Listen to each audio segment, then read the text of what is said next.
Hello viewers. आज की video में हम क्लास 10 एक्सरसाइज 1.2 रियल नंबर्स का क्वेश्चन नंबर 4 करेंगे। क्वेश्चन है हमारा, given that HCF 306 and 657 is 9 find LCM of 306 and 657।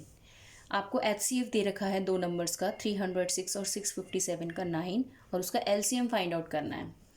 तो लास्ट वीडियो में मैंने आपको बताया था कि जब आपको दो नंबर्स गिवन हो और आपको HCF दे रखा हो, उसका LCM फाइंड आउट करना हो तो वो कैसे करेंगे। तो मैं आपको बता देती हूँ। उस क्वेश्चन को करने के लिए हमें फॉर्मूला था LCM इंटू में HCF इज इक्वल टू में प्रोडक्ट ऑफ टू नंबर्स। ठीक है, तो LCM into HCF is equal to product of two numbers. वो नंबर्स कौन से हैं, तो हमने मान लिए let two numbers be A and B। ठीक है, तो यहाँ पर आपको HCF क्वेश्चन में गिवन है कितना है 9, और LCM आपको निकालना है। तो हम इस फॉर्मूले में वैल्यू पुट कर देते हैं। LCM हमें नहीं पता, HCF हमें पता है 9, और प्रोडक्ट ऑफ टू नंबर्स मतलब A और B, यानी A इंटू में B। तो अब हम क्या करेंगे, ये जो A और B की वैल्यू है, ये दोनों नंबर्स हमारे पास क्या है, 306 A और 657 है B। ठीक है, तो यहाँ पर ये पुट करेंगे 306 मल्टीप्लाई में 657। अब हम क्या करेंगे नेक्स्ट स्टेप में, जो ये 9 है जो LCM के साथ मल्टीप्लाई हो रहा है, वो राइट साइड में जाकर कहाँ पर जाएगा, डिवाइड में।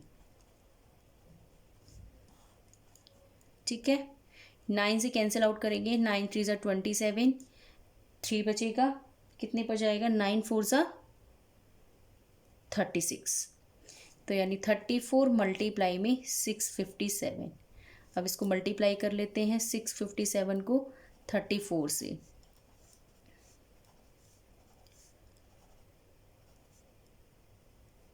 ठीक है, 3021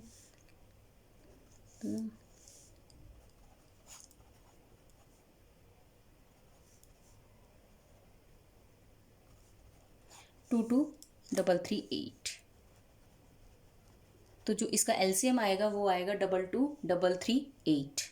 ये था क्वेश्चन नंबर 4। अब हम इसका क्वेश्चन नंबर 5 करेंगे। क्वेश्चन नंबर 5 हमारे पास है, क्वेश्चन नंबर 5 आपको दे रखा है कि check whether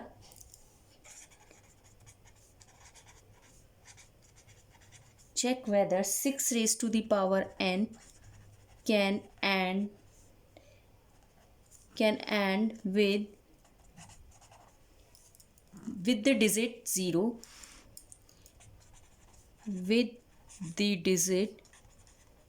0 for any natural number n, for any natural number n। तो देखिए बच्चों, इस क्वेश्चन को करने के लिए क्या करना है, इस क्वेश्चन को समझना है पहले कि चेक करना है कि 6 रेज टू द पावर जो n है वो कभी उसकी एंड डिजिट जो होगी वो 0 आएगी अगर कोई n की जगह में कोई n नेचुरल नंबर पुट करती हूँ। सपोज मैं n की वैल्यू क्या होती है, नेचुरल नंबर्स क्या होते हैं हमारे पास, 1 2 3 4 5 एंड सो ऑन होते हैं। अगर मैं यहाँ पर n की वैल्यू 1 डालती हूँ तो ये 6 आ जाएगा, तो इसके फैक्टर्स क्या होंगे, 2 इंटू 3, यही होगा। ठीक है, लेकिन इसके एंड में 0 तो नहीं आ रहा ना हमारा। दोबारा एक और देख लेते हैं, 6 की पावर 2 यानी 36। 36 के फैक्टर्स क्या होंगे,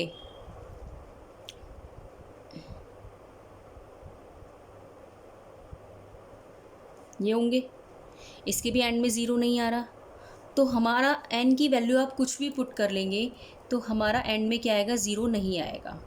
ठीक है, 0 नहीं आएगा। तो हम क्या करते हैं, इसके लिए एक एग्जाम्पल लेकर चलते हैं। Suppose let us take an example, let us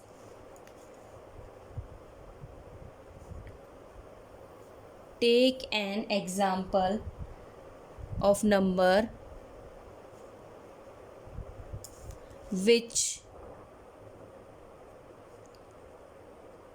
ends with digit 0। मैं आपको समझाती हूँ, आपको उससे क्लियर होगा ये। हमें वो एग्जांपल लेकर चलना है जिसके वो जिस नंबर के पीछे ज़ीरो आता हो। सपोज़ मैंने वो नंबर ले लिया 10। 10 के फैक्टर्स होंगे 2 इंटू 5। 100 ले लिया, 2 इंटू 5 इंटू 2 इंटू 5 यही होंगे। अब आप 20 ले लो। तो कहने का मतलब है जिसके पीछे ज़ीरो आ रहा है, जिस भी नंबर के पीछे ज़ीरो आ रहा है उसके फैक्टर्स 2 और 5 की फॉर्म में है। 2 और 5 तो है ही, उसके अलावा कुछ भी हो सकता है, लेकिन 2 और 5 होना बहुत ज़्यादा ज़रूरी है। लेकिन जो 6 के फैक्टर्स हमने करे थे वो थे 2 इंटू 3। इसमें 2 तो था लेकिन 5 नहीं था, 5 मिसिंग था। ठीक है, तो इस वजह से उसके एंड में कभी ज़ीरो आएगा ही नहीं। तो क्या बोलेंगे इस क्वेश्चन को करने के लिए? हेयर वी नोट दैट, हम यहाँ पे क्या नोट कर रहे हैं? हेयर, इसमें सिर्फ लिखना है हमें, इसमें लिखने के मार्क्स है, वरना तो क्वेश्चन तो बस यहीं पर ख़त्म है कि इसके फैक्टर्स ये 2 और 5 की फॉर्म में नहीं है। ठीक है, इस 2 और 5 की फॉर्म में नहीं है तो ये इसके एंड में कभी ज़ीरो आएगा ही नहीं। लेकिन जब जिस नंबर के पीछे ज़ीरो आता है उसके फैक्टर्स जो है वो 2 और 5 की फॉर्म में होने ज़रूरी है। तो इस क्वेश्चन के लिए हमें थोड़ा रिटर्न वर्क ज़्यादा करना पड़ेगा जिसके मार्क्स होते हैं। तो we note that number ends with zero. Here we note that number ends with zero has, जिस नंबर का एंड ज़ीरो से होता है उसके पास दोनों होते हैं। कौन कौन से? Has both 2 and 5। उसके पास दोनों नंबर होते हैं 2 और 5 एज देयर प्राइम फैक्टर, जो कि प्राइम फैक्टर्स होते हैं एज देयर प्राइम फैक्टर्स। ठीक है, whereas prime factor of 6 की पावर n क्या है? जबकि हमारे पास जो नंबर है कौन सा? 6 की पावर n, उसके फैक्टर्स किस फॉर्म में हैं? 2 मल्टीप्लाई में 3 की पावर n, इस फॉर्म में है। 2 इंटू में 3 की power n। In this observe that 5 is not the prime factor of 6। हम इसमें क्या ऑब्जर्व कर रहे हैं कि 5 नहीं है, इसमें 2 और 3 है। In this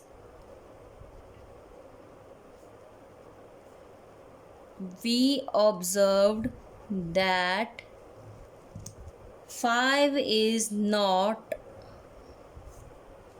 in the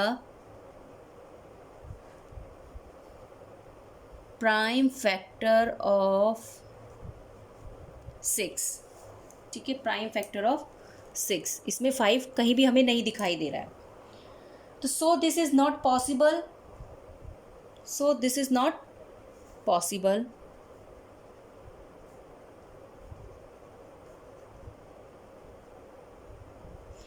this is not possible as the only prime in the factorization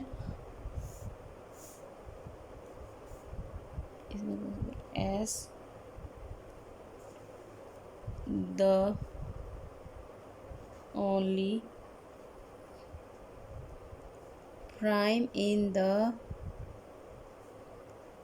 factorization of 6 की पावर n is 2 and 3। ठीक है, हैंस जो क्वेश्चन की लाइन थी 6 raised to the power n cannot end with digit 0। ठीक है, क्या मतलब है इसमें कि 6 की पावर n के जो फैक्टर्स थे वो 2 मल्टीप्लाई 3 की पावर n की फॉर्म में थे। इसमें 5 मिसिंग था जिसकी वजह से इसके एंड में कभी भी ज़ीरो नहीं आ सकता। आप देख रहे हो, कोई भी नंबर ले लो आप जिसके एंड में ज़ीरो था, उसके आप फैक्टर्स करोगे वह 2, उसमें 2 और 5 ज़रूर आएगा। जैसे कि आप 30 ले लीजिए, 30 के फैक्टर्स क्या होंगे? 2, ऐसे कर लीजिए यहाँ पे,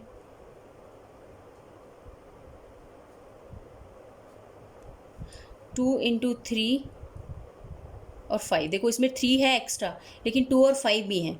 ऐसे ही आप कोई भी नंबर ले लो जिसके एंड में 0 आ रहा हो, उसके फैक्टर्स 2 और 5 की फॉर्म में होंगे ही होंगे। लेकिन 6 के वाले फैक्टर्स में क्या था, 2 और 3 था, उसके में 5 नहीं था। ठीक है, आई होप आपको ये क्वेश्चन ज़रूर समझ में आया होगा। आपको जो भी ना समझ में आया प्लीज़ मुझे कमेंट बॉक्स में कमेंट करके बताना, जिससे कि मुझे थोड़ा मोटिवेशन मिले। और मेरे चैनल को सब्सक्राइब करना ना भूलें और लाइक भी ज़रूर करें। Thank you so much.